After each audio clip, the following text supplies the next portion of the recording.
صرف خلوص ہے بلکہ اسے اپنی زندگی کا مقصد بنا لیا ہے۔ انہیں فنڈز نہیں دیے جا رہے بلکہ صرف منظور نظر اداروں کو فنڈز دیے جا رہے ہیں۔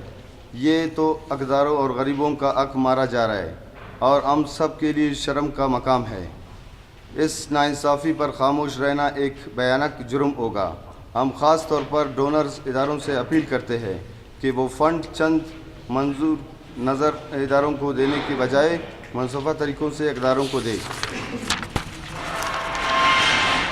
ہم قانون نافذ کرنے والے اداروں، انٹیلیجنس اداروں اور خاص طور پر چیف جسٹس آف بلوچستان اور نیب بلوچستان سے اپیل کرتے ہیں کہ وہ اس ناانصافی پر ایکشن لے تاکہ بلوچستان کو حقیقی طور پر ڈرگ فری نیٹ ورک بنایا جا سکے۔ ہم اس سلسلے میں یہ بات واضح کرنا چاہتے ہیں کہ ہم اس ناانصافی کے خلاف بھی قسم کی سخت تحریک احتیاط و بھوک ہڑتال تک کال کا حق محفوظ رکھتے ہیں۔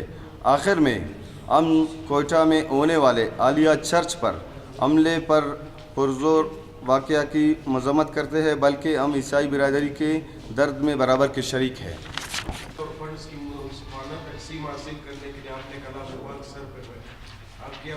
یہ 14 سال ہمارے مختلف این جی اوز ہیں۔ یہ مشترکہ پریس کانفرنس ہے۔ یہ صرف آکاش کی طرف سے، ڈاکٹر علی احمد مینگل کی طرف سے نہیں ہے۔ یہ ایک مشترکہ پریس کانفرنس ہے ہمارے اکاواز، آغوش ٹرسٹ، رائٹ وے اور نجات سینٹر۔ یہ ایک مشترکہ پریس کانفرنس ہم کر رہے ہیں۔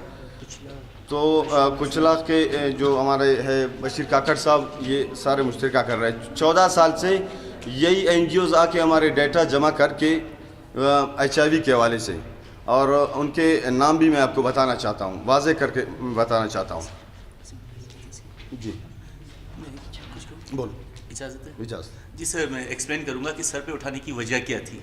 دیکھیں، یہ کوئی معمولی بات ہے کہ یہ منشیات کا استعمال ہو رہا ہے اور حقدار کو حق نہیں مل رہا، اور جو منظور نظر لوگ ہیں ان کو حق مل رہا ہے، جن کا اثر و رسوخ ہے ان کو حق مل رہا ہے۔ یہ کوئی معمولی بات ہے کہ ایک انسان جو ہے وہ ایچ آئی وی میں مبتلا ہے یا وہ ڈرگز میں مبتلا ہے، وہ موت کی طرف جا رہا ہے، اس کے علاج کے لیے جو کوششیں کر رہے ہیں ان کو نگلیکٹ کیا جا رہا ہے، ان کو اگنور کیا جا رہا ہے، اور پیسہ سیاسی بنیادوں پر یا ذاتی بنیادوں پر یا تعلقات کی بنیاد پر جا رہا ہے، تو یہ حقدار کا حق کھایا جا رہا ہے۔ یہ تو انتہائی شرمناک بات ہے۔ اسی لیے قرآن کو گواہ بنا کر کہ وہ ادارے جو کہ مخلص ہیں اور وہ لوگ جو واقعی ضرورت مند ہیں ان کو حق نہیں پہنچ رہا، تو یہ سیریس ایشو ہے، اس کو باقاعدہ طور پر ہائی لائٹ کیا جائے، اور جو کالم نگارز ہیں ان کو باقاعدہ گزارش ہے کہ پلیز اس پر کچھ لکھیں، عوام کو شعور ہو۔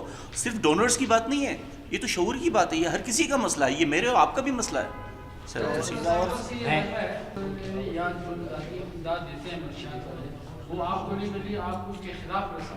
بیسک پرابلم نہیں سر، ہمارے مقصد اور مقاصد آج کے پریس کانفرنس کا یہ ہے کہ پچھلے 2000 سے اسٹارٹ ہیں ان کے دی لیجنڈ سوسائٹی، ان کا نام لکھ دو آپ لوگ، دی لیجنڈ سوسائٹی شوشیو پاکستان۔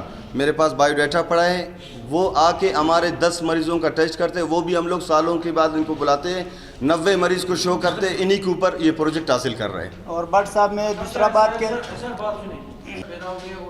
بڑھتے جا رہے ہیں، رجسٹریشن لے رہے ہیں، اتنا ہی مریض زیادہ ہو رہے ہیں، کم نہیں ہو رہے۔ تو ایک منٹ کے لیے جیسا بٹ صاحب نے بولا کہ فنڈنگ کے لیے آپ لوگ بات تو کرتے ہو کہ ہمارے نوجوان نسل تباہ ہو رہے ہیں، ہمارے آج تک کسی نے بھی بات نہیں، یہ صحیح بات ہے، 4 لوگ یا 10 لوگ جو ابھی بنانے میں سپلائی کرتا ہے، اس کی نہ آپ ادارے کے پاس گئے نہ آپ لوگوں نے خود کچھ کیا ہے کہ اس 10 ان لوگوں کے ساتھ مل کے آپ کے جو سوسائٹیز بنے ہوئے ہیں، جو ادارے بنے ہوئے ہیں، وہ ان لوگوں کے ساتھ مل کے یہاں پہ سپلائیاں سر اس کا بات میں آپ سے کر رہا ہوں۔ جب سے یہ شروع ہوا یہ ڈرائنگ 10 مریض تھے، 20 تھے، 25 تھے، 40 تھے، ابھی ہزاروں میں تعداد ہے۔ اس کی بات میں آپ کو ایک بات کر رہا ہوں سر، لیکن یہ جو ہے کس وجہ سے جو ہے یہ جو ہے ہم لوگ اس کا علاج کرتے ہیں، تقریباً 20,000 18,000 قریب افراد کو ہم نے علاج کیا ہوا ہے۔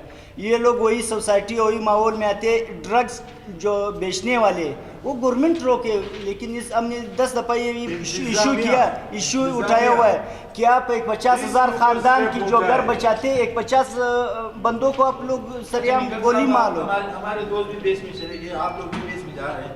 یہ ذرا بتا دیں کہ کتنا فنڈز آیا ہوا ہے اور کتنا جو اس پہ آپ الزام لگائے انہوں نے فنڈ کتنا فوکس کر دیا سر کروڑوں کا فنڈ ہے. میں آپ کو واضح طور پر لکھ کر بالکل 2004 کا ان کا کروڑوں کا 5 کروڑ کا فنڈ آیا ہوا ہے ڈی لیجنڈ سوسائٹی کا. میں آپ کو واضح کرتا ہوں 4 پروجیکٹ ابھی بھی ان کے پاس چل رہا ہے. صرف کاغذی کارروائی تک یہ لوگ موجود ہیں. لاکھوں اپنی تنخواہ رکھا ہوا ہے لاکھوں حساب سے اس لوگ اقدار کو ملے اور یہ جو جو ہے غریبوں کا حق ہے. یہ ہمارا فرض ہے ہمارے پیارے بلوچستان پیارا پاکستان کا. ہم ان کا 1-1 روپے ان کا اقدار کو دلائیں گے. صاحب کو تھوڑا ایک بات سمجھاتا. آج سیمینار ہوا تھا. آج جو میں آپ کو آج ڈپٹی کمشنر نے اور سی سی پی او کوئٹہ نے ہم لوگوں نے اس اجلاس میں شرکت بھی کی. گورنمنٹ نے باقاعدہ آج وہ کیا کہ یونین کونسل کی سطح پہ کچھ کمیٹیاں وہ لوگ بنا رہے ہیں. اب ہم لوگوں کو ایک چیز کا ڈر ہے. باقی ہمیں کچھ ڈونر جانے جس کو فنڈ دیا ہمیں نام لوگ کسی کو وہ کرتے ہیں کہ اس کو کتنا فنڈ ملا اس کو کتنا نہیں ملا. اصل غرض یہ کہ آج جو اعداد و شمار ادھر پیش ہوئے بلوچستان کے متعلق 1,27,000 بندے ڈرگز کے شکار ہے ٹوٹل بلوچستان کے 1,27,000. یہ آج انٹرنل کوٹیکس اور پولیس والوں نے خود پیش کیا. شاید آپ لوگوں کے کچھ لوگ آئے بھی تھے. اب مسئلہ ہے کہ کوئٹہ کے متعلق یہ ہے کہ 18,000 افراد اس کے شکار ہیں. اب انہوں نے ایک اور اعلان آج کیا بلکہ ڈاکٹر کریم اللہ صاحب بیٹھا ہوا تھا تو اس پر ایک وہ چیز رکھتے کہ ہم لوگ کو ڈر یہ ہے کہ ابیب نالہ پورا وہ سیل کر رہے ہیں. اب جو ابیب نالے کے اندر آپ کو پتا ہے کہ ابیب یا سٹی جو بھی نام پہلے ابیب تھا. اب اس نالے کے اندر یہ لوگ باہر آ کر کسی روڈوں پہ یہ میرے اور آپ کی جو گلیاں ہیں اسی پہ آئیں گے. آج وہاں پر بھی ہم ایک کوشچن کیا سی سی پی او کے سامنے کہ بھائی آپ لوگ جواب نالہ سر کریں. اب یہ کام جو ہے تھوڑا سا جو ہے غلط طریقے سے دنیا میں اب جو ہے یہ جو ڈرگز ایڈکٹ اس کے ساتھ اس طرح سے پولیس والے 500 آدمی مار کر کے یہ تھانہ نہیں ہے. اس کے باقاعدہ ٹریننگ ہونا چاہیے اور اس میں باقاعدہ اس کے لیے اس کی صحیح کیئر ہونا چاہیے. باقاعدہ سیکیٹرسٹ ہونا چاہیے. اور دوسرا وہ بندہ کس مشکل سے جب آیا ہے ایک تو پہلے سے اس کے بیڑا گھر کے ماں باپ بھی اس سے بیزار ہے. اور یہ پولیس والوں کا طریقہ اچھا نہیں ہے جو لوگ کر رہے ہیں. پرانے سینٹر کے 500 آدمی یہ سارا جھوٹ ہے. اور یہ چاہے سینٹر کے اندر 20 آدمی ہو ہم لوگ کہتا ہے کہ اس کے بعد اس بیچاروں کو کوئی روزگار دے ہو. پڑھ کر 2 مہینے ایک ڈرگز ایڈکٹ میرا اسپتال میں داخل ہو گیا 2 مہینے کے بعد تو واپس ابھی نالا جائے گا. اس کے لیے صحیح بندوبست کیا جائے. یہ ڈیٹا سے یا اس چیزوں سے کام نہیں چلتا ہے. ہم اصل میں ڈونر سے اپیل کرتے ہیں. ہماری جو اس کے ساتھ کوئی وہ نہیں ہے کہ بھائی اگر آپ وہ فنڈ صحیح دیتے ہو پہلے تو اس چیز میں فنڈ ہے نہیں. اس میں ٹوٹل پاکستان میں 2-3 لوگ اس پہ کام کرے کیونکہ اس میں کوئی چیز ہے نہیں. لیکن اگر یہ بھی ہم لوگ بھائی کے کہنے کا مقصد ہے ہمارے کسی کا نام لیتے ہیں نہ ہمارے کسی کے ساتھ کوئی ذاتی دشمنی ہے. صرف ہم لوگ کہتا ہے کہ جو لوگ صحیح کام کرے پروفیشنل طریقے سے وہ تھوڑا آگے جائے. رشید صاحب آپ کے سوال کا